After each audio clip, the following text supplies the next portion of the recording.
Welcome. In this video, I'm going to talk about general setup of the system, and I'll go module by module so that we can follow through. First, in any company, and in especially like this, we need products. So under the sales module, we will go to products, add our products that we want to be transacting. So in this case, I'll add a product called 1 liter water. So this is a product that will be used in several modules. It will be used in the purchase module, inventory module, accounting module, as well as the sales module, of course. So in the manufacturing of water, we'll have two types of products. We shall have the end product and the components, which we shall call the bill of materials of the product. So here, I've added a product called 1 liter water. We can name it whatever we want. Now this product is a storable product, meaning we can track the count of the product. It has the sale price and the cost price. We can also have the units and the different units of measures if we have cartons, if we have dozens, if we have all those different units of measures. Then we can categorize it, and if we're using barcode, we can also include the barcode there. Now, this product is made of other products, which are the bill of materials. So once I enter into the, click on bill of materials. So for me to be able to make 1 liter of water, what I'll need is the water itself, and I'll put the quantity there. The preform, the plastic, the bottle caps, the label, and their quantities there. So that when this product is set to be produced, it will consume this bill of materials from our stock. And talking about bill of materials, each individual bill of materials has to be also a product added to the system. And that is why we also have the bottle caps, we have the labels here, we have the plastic rolls here. And each of them, we shall be buying them from the supplier directly into our store. Now, in my case here, we have added some bit of products in our stock, and we can see what we have in stock. What is to be forecasted is the product that we will have at the end of all production, and what is used or unused of the products. More information is also there on the drop down. Once you click on it, you can be able to find it. So apart from the products configuration, we still need also to add the prices, the cost price, and the sale price. By default, if you add the bill of materials here, then the cost of the bill of materials cumulative will come to make the cost of the product here in the end. So apart from the products that we have added, we also need to add as data, as configuration, we need to add a list of our customers. So here we shall have a list of all the customers, the ones that we shall be selling to and buying from. And on their portal, we shall be able to see how many sales we have made to them, how many maybe transfers we have made to them, invoices, and all that. So we have added products, we have also added customers in the system. We'll go to this next module, and this next module of the purchase, for us to be able to purchase something, we will need the vendors who are supplying us these products. Are we being supplied by an outside company or an individual? And all that information, we can be able to just add it directly here in the system. So something like test vendor is a company, you can put all the company information there. And on this portal, we can be able to track all the vendor bills and purchases that we are making to this product, to this vendor. So the next thing that we shall configure is the transport module.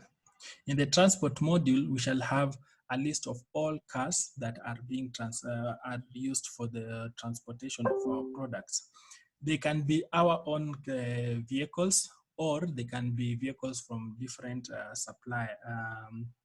How do we call them? We can call them like courier services, for example, Fargo or G4S for that matter. So all that information of the vehicles, we shall be able to add them so that we can use it in our transactions. The reason why we are passing through these configurations is because as we start now running the workflow, we shall now be able to recall the information or the configurations that we had made previously. Under the transport also, we can look at the transport rules, routes. And then on the routes, we can see, we can configure the source, location, destination, and these are the routes through which our transporters go through to be able to deliver our water or our products around maybe the city or the country. Under inventory, what is important is just for us to be able to set up a warehouse. And in the warehouse, we have several things that we can set up here. We can set up the steps through which we receive products and the steps through which we deliver products. So for example, if we receive products and they go to our quality assurance stage first before we receive them in our stock, and then we put it at two-step stock. If we are sending out products and they move from our production, then to our packaging bay, then to the customer, then we set it as a two-step delivery process. So based on the configuration of the warehouse, that is how our logistics will be operating. So apart from that, we will add locations. And in my case, I've just added one location. If you have several locations where you put, so for example, you can put your raw materials in one location, location A, and your finished products in location B. All the locations, you configure them and will be used in the modules. In manufacturing, nothing so much to be configured, only some settings here. I think even most of the settings will be on the master data. So if I go to, for example, bill of materials, we have already looked at bill of materials under the product. Maybe I'll just look at the routes and the work centers. So let me start with the work centers. So what is a work center? A work center is just a location where a stage of a production is done. For example, in water production, we can have filtration, packaging, and purification as the three stages. So the stages through which we process our water to the end will be configured here. And on each stage of production, we can have the number of hours, time efficiency, the target, time before production, if it needs to be prepared. If there is any cost for production per hour, then we also add it there. We can also look at the lost hours and the lost products in terms of scrap. Then we can also look at the performance and etc. on the work center. That information will also be required when we shall be doing our workflow on the processing, on the manufacturing processing. So apart from work centers, now we also have routings. And in the routings, what we just say, we tell the system through which route does a product go through to the end so that it can be produced. So for example, if I want to make water, and then I'll start with filtration first, and then purification, then packaging. Now in the system, as you are creating a production record, and you confirm it, it will automatically create 3 work order records, so that on each work order, we can record what was produced, what was lost. And in the end, we can have our finished product. The routes will be really useful when we come to the manufacturing module. And all that can also be looked at. And on the routes, you can always add the source, raw material location, as we mentioned under the inventory setup, where we can be able to set the raw materials from which the system should pick if they are different. If they are the same, then it will just remain empty. So that is about setting up of the manufacturing. We can look at also the accounting. Accounting, basically we have the customers we have configured. We have our suppliers we have configured. In the accounting module, it's basically just reporting, not so much. What is important is on the dashboard being able to add journals. The different journals through which we use or we pay, we receive payments or we pay out. For example, we can add cash, we can add bank, we can add Visa, and I can just simply go to maybe a record. I duplicate it and I create a Visa record. And Visa is a type of bank transaction. I add the code, which is Visa. Then I can add the debit and credit details, the bank account details, advanced settings if I want to allow cancellation, if I want to post to the bank and all that. So under the accounting module, most configuration will be all about the journals and the charts of accounts. When we continue talking about configurations, we have the payroll module. In the payroll module, nothing to be configured as such, just the salary structures. And in the salary structures, we tell the system, how are we paying out our salary structures? Are we paying out a basic salary, a gross salary, and then a net salary?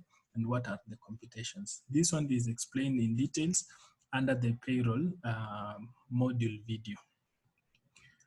Employees, a list of our employees. What we need to configure here is to be able to add all our employees, add their shifts, add their departments, add other configurations that are necessary. For example, the contract types, the leave types, and the payslip types. These ones also will be looked at under the video of employees. And lastly, about configurations, we need our users also to be added in the system. So as I mentioned before, we add our users, we set our password using the action button here. We can change the password, and those users, we can set the specific user access rights. And each user access rights affects the user globally in the system. So for example, here, if I put maybe addresses on sale order, so whenever I go to the sale order, I don't have addresses on the sale order, or I have addresses on the sale order, depending on what I have configured. So basically that is it about configurations.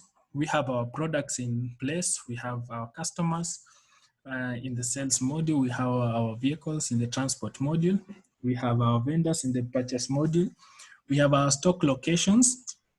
We have our work centers, routes, and details of the manufacturing module.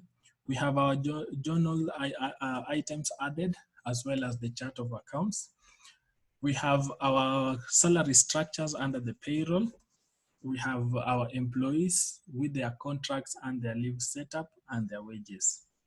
Then finally, we have our settings here, where we have our users and having their own access rights.